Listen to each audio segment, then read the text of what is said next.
Genre ಕೂಡ ಬೇರೆ ಬೇರೆ ಜಾನರ್ ಇದೆ. ಇದು ನಿಮಗೆ ತುಂಬ ಹತ್ರ ಅಂತ ಜಾನರ್ ಈ ಕಂಟೆಂಟ್ ಏನಿದೆ.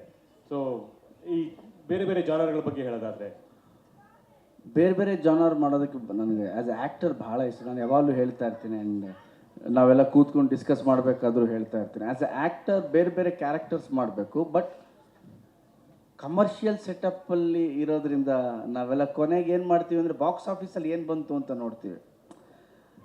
ಆ ಸೆಟಪ್ಪಲ್ಲೂ ಮತ್ತು ಇದನ್ನು ಎರಡು ಮಿಕ್ಸ್ ಮಾಡೋದಿದೆಯಲ್ಲ, ಅದೇ ಕ್ರಿಯೇಟಿವಿಟಿ. ಸೊ ನನಗೆ ಆ ಥರದಲ್ಲಿ ಹೋಗಬೇಕು ಅಂದರೆ ಕ್ಯಾರೆಕ್ಟ್ರ್ ಬೇರೆ ಬೇರೆ ಮಾಡಿದ್ರು ಕೂಡ ಜನಗಳಿಗೆ ಇಷ್ಟ ಆಗೋ ಥರನೇ ಮಾಡ್ಕೊಂಡು ಹೋಗಬೇಕು ಅಂತ.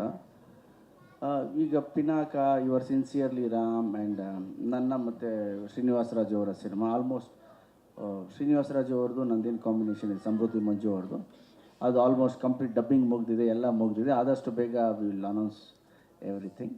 ರಾಮ್ ನಡೀತಾ ಇದೆ, ಪಿನಾಕ. ಆ್ಯಂಡ್ ಈ ಸಿನಿಮಾ ಯಾಕೆ ಆ್ಯಸ್ ಯು ಟೋಲ್ಡ್ ನಿಮ್ಗೆ ಹತ್ತಿರವಾದ ಅಂತ ಏನು ಕೇಳಿದ್ರೆ, ಎಸ್ ರಿಯಲಿ ಇದು ಹತ್ತಿರವಾದ ಕ್ಯಾರೆಕ್ಟ್ರು. ಅಂದರೆ ಈ ಥರ ಎಕ್ಸ್ಪ್ಲೋರ್ ಏನು ಮಾಡಬೇಕು ಅಂತಿದ್ನೋ ಅದರಲ್ಲಿ ಬೇರೆ ಶೇಡಲ್ಲಿ ಮಾಡೋಣ ಅಂತ. ನಮ್ಮ ಜಗನ್ನಾಥ್ ಹೇಳಿದಾಗೆ ಅಷ್ಟು ಸಲ ಸಿನಿಮಾ ನೋಡಿ ಈ ಥರ ಒಂದು ಕ್ಯಾರೆಕ್ಟ್ರ್ ನಾನು ಮಾಡಿದ್ರೆ ಹೇಗಿರುತ್ತೆ ಅಂತ ಬರೆದಿಟ್ಟಿದ್ದಾರೆ. ಸೊ ಅದಕ್ಕೆ ನ್ಯಾಯ ಎಷ್ಟು ದೊರಕಿಸ್ಬೇಕೋ ಖಂಡಿತವಾಗ್ಲೂ ದೊರಕಿಸ್ಕೊಡ್ತೀನಿ. ಜಗನ್ನಾಥ್ ಅವ್ರಿಗೆ ಅಂದರೆ ಈ ಹಿಂದಿನ ಎರಡೂ ಸಿನಿಮಾಗಳಲ್ಲಿ ಒಂದು ಎಮೋಷನಲ್ ಜಲ್ ಏನು ಎಕ್ಸ್ಪೆಕ್ಟ್ ಮಾಡ್ಬೋದು, ಮತ್ತು ಗಣೇಶ್ ಸರ್ನೇ ಗಮನದಲ್ಲಿ ಇಟ್ಕೊಂಡು ಕಥೆ ಮಾಡ್ಕೊಂಡಿದ್ದು ಅಂತ ಹೇಳಿದ್ರಿ. ಸೊ ಹೇಗೆ? ಇಲ್ಲ ಸರ್, ಅಂದರೆ ಈ ಸಿನಿಮಾದಲ್ಲಿ ಎಂಟರ್ಟೈನ್ಮೆಂಟ್ ಜೊತೆಗೆ ಅಂದರೆ ಒಂದು ಸರ್ದು ಇದುವರೆಗೂ ಅಂದರೆ ಎಲ್ಲರಿಗೂ ಗೊತ್ತಿದೆ ಅನ್ಮ್ಯಾಚಬಲ್ ಟೈಮಿಂಗ್ ಇದೆಲ್ಲ ಸರ್ದು. ಅದ್ರ ಜೊತೆಗಿರುವಂಥ ಆ ಒಂದು ಕಾಮಿಡಿ ಆಗಿರ್ಬೋದು, ಆ ಕ್ಯಾರೆಕ್ಟ್ರಲ್ಲೇ ಒಂದು ಬೇರೆ ಥರ ಇದೆ. ಅದ್ರ ಜೊತೆಗೆ ಇನ್ನು ಎಮೋಷನ್ ಅಂತೂ ಅದ್ರ ಬಗ್ಗೆ ಮಾತಾಡೋಂಗಿಲ್ಲ. ಸಿನಿಮಾ ಒಂದಿಷ್ಟು ವಿಷಯಗಳನ್ನು ಹೇಳುತ್ತೆ. ಸೊ ಹಾಗಾಗಿ it's completely family entertainer emotional drama. ಡೈರೆಕ್ಟ್ರ ಇಲ್ಲಿ ಒಂದು ಸಲ ಭಟ್ರು ಹೇಳಿದ್ರು, ಈ ಎಮೋಷ್ನಲ್ ಸೀನ್ಸ್ಗಳನ್ನ ಗಣೇಶ್ ಅವ್ರಿಗೆ ಕೊಟ್ಟರೆ ಡಬ್ಬಿಂಗ್ ಸ್ಟುಡಿಯೋದಲ್ಲಿ ನೋಡುವಾಗ ಅದು ಬೇರೆ ಥರನೇ ಇರುತ್ತೆ ಅಂತ.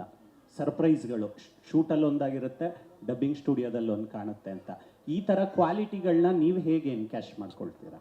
ಇಲ್ಲ ಸರ್, ಯಾಕೆ ಅಂತಂದರೆ ನಾವು ಸರ್ನ ನೋಡ್ಕೊಂಡು ಬಂದಿರೋದು. ಮತ್ತು ದ ಮೇಕಿಂಗ್ ಆಫ್ ಮುಂಗಾರು ಮರೆ ಅಂತ ಒಂದು ಬುಕ್ ಬಂದಿತ್ತು. ಆ ಬುಕ್ಸ್ನ ಎಷ್ಟಲ್ಲಿ ಓದಿದ್ದೀನಿ ಏನೇನಾಗಿದೆ ಅಂತ. ನಾವು ಅನುಭವನ ಈಗ ಜೊತೆಲಿ ತೊಗೋಬೇಕು, ಗೊತ್ತಾಗಬೇಕು. ಅಂದರೆ ಆ ಒಂದು ಜರ್ನಿ ಹೇಳಬೇಕು. ಅದಕ್ಕೆ ಮುಂಚೆ ಏನು ಎನ್ಕ್ಯಾಶ್ ಅನ್ನೋದಕ್ಕಿಂತ ಸರ್ ಜೊತೆಲಿ ಅದು ಹೇಗೆ ಹೋಗುತ್ತೋ ಅದಾಗುತ್ತೆ ಅಂತ ಒಂದಿದೆ ಆ ಒಂದು ಅನುಭವದ ಜೊತೆಲಿ. ಸರ್ ಫಸ್ಟ್ಲಿ ಕಂಗ್ರ್ಯಾಚುಲೇಷನ್ಸ್, ಮುಹೂರ್ತ ಈಗಷ್ಟೇ ಆಗಿದೆ. ಆ್ಯಂಡ್ ಲೈನಪ್ ಕೂಡ ತುಂಬ ಚೆನ್ನಾಗಿದೆ, 3 ಸಿನಿಮಾ ಪ್ಲಸ್ ಇದು 45ನೇ ಸಿನಿಮಾ ಮಾಡ್ತಿರೋದು. ಎಷ್ಟು ಖುಷಿ ಇದೆ ಅಂತ? ತುಂಬ ಖುಷಿ ಇದೆ. ಬಟ್ ಒಂದು 5-6 ಕಮ್ಮಿ ಆಯ್ತೇನೋ ಅನಿಸ್ತಾ ಇದೆ.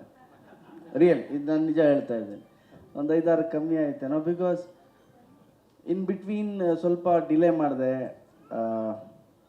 ಅದಾದಮೇಲೆ ಆ 20 ವರ್ಷದಲ್ಲಿ 2 ವರ್ಷ ತೆಗಿಬೇಕು ಕೋವಿಡಿಂದಾಗಿ. ಸೊ 18 ಟೀನೇಜ್ ಇಟ್ಕೋಬೋದು. ಸೊ ಇನ್ನೊಂದು 5 ಮಾಡ್ಬೋದಿತ್ತು, ಇನ್ನೊಂದಷ್ಟು ಒಳ್ಳೊಳ್ಳೆ ಕ್ಯಾರೆಕ್ಟರ್ಸು, ಒಳ್ಳೊಳ್ಳೆ ಸಿನಿಮಾ ಮಾಡ್ಬೋದಾಗಿತ್ತು ಅಂತ ನನಗೆ ಅನಿಸ್ತಾ ಇದೆ ಖಂಡಿತವಲ್ಲ. ಸೊ ಖುಷಿ ಅಂತೂ ಇದೆ. 45 ಫಿಲ್ಮ್ಸ್ ನೀವು ಯಾವ್ದು ಚೆನ್ನಾಗಿದೆ ಯಾವ್ದು ಚೆನ್ನಾಗಿಲ್ಲ ಅಂದರೆ ನಾನು ಹೇಳ್ತೀನಿ, ನಾನು ಮಾಡಿದಂಥ 45 ಸಿನಿಮಾನೂ ನನಗಿಷ್ಟ. ಇಷ್ಟ ಆಗಿರಲಿಲ್ಲ ಅಂದರೆ ನಾನು ಮಾಡ್ತಾನೆ ಇರಲಿಲ್ಲ. Hit to flop is secondary, like ಆವಾಗಲೇ ಹೇಳಿದಾಗೆ.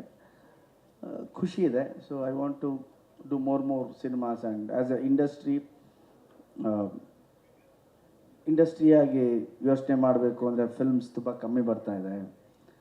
ನಮ್ಮ ಥಿಯೇಟರ್ಸ್ಗೆ ನಮ್ಮ ಕನ್ನಡ ಸಿನಿಮಾಗಳು ಹೆಚ್ಚೆಚ್ಚಾಗಿ ಬರಬೇಕು. ಆ್ಯಂಡ್ ನಮ್ಮತನದ ಸಿನಿಮಾ, ನಮ್ಮ ಹೀರೋಗಳು ಸಿನಿಮಾ ಹೆಚ್ಚೆಚ್ಚಾಗಿ ಬರಬೇಕು ಅಂತ ನನ್ನ ಆಸೆ. ನಾನು ಕಂಪೇರಿಷನ್ನು ಬೇರೆ ಲ್ಯಾಂಗ್ವೇಜು ಅಂತ ಏನು ಮಾತಾಡ್ತಿಲ್ಲ. ನಾನು ಮಾತಾಡ್ತಿರೋದು ಬರೀ ನನ್ನ ಸಿನಿಮಾ, ನಮ್ಮ ಭಾಷೆ, ನಮ್ಮ ಥಿಯೇಟರ್, ನಮ್ಮ ಆಡಿಯನ್ಸ್, ನಮ್ಮ ಅಭಿಮಾನಿಗಳು. ಇವ್ರನ್ನ ಎಷ್ಟು ಎಂಟರ್ಟೈನ್ ಮಾಡ್ತೀವೋ, ಎಷ್ಟು ಬರಮಾಡ್ಕೊಳ್ತೀವೋ ಅಷ್ಟು ಒಳ್ಳೆಯದು ಅಂತ ನನ್ನ ಭಾವನೆ. ಸರ್ ಅದೇ 2025 ಒಂದು ಸಿನಿಮಾ ಕೂಡ ಗಣೇಶ್ ಅವ್ರದ್ದು ಬರಲಿಲ್ಲ ಅಂದರೆ ಸಾಧ್ಯ ಆಗಲಿಲ್ವಾ? ಪ್ಲ್ಯಾನ್ಸ್ ಇತ್ತಾ ಹೇಗೆ? ಪ್ಲ್ಯಾನ್ಸ್ ಇತ್ತು, ಕಾರಣಾಂತರದಿಂದ ಬರಲಿಲ್ಲ, ಡಿಲೇ ಆಗ್ತಾ ಹೋಯಿತು.